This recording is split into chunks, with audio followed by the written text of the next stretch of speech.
aqui grandona que a gente parou, ela se chama guaritá. Ela é da mesma família da manga. Só que a manga é uma espécie exótica que foi trazida para o Brasil. Essa daqui, o guaritá não, o guaritá ela é nativo daqui.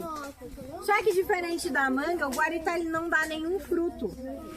A única coisa interessante do guaritá é sua madeira, uma madeira mais resistente, tem uma coloração mais esbranquiçada, era muito utilizada antigamente. Essa árvore aqui que a gente parou, ela tá mais antiga, ela já tá mais velha. Tem cupim nela, tem aquele nódulo ali, aquele nó ali. Aquilo lá é dela mesmo, não é de cupim, nada disso. Então essa daqui já tá mais antiga. E daí a gente percebe também que tem vários buraquinhos no tronco dela. Isso indica também a idade dessa árvore.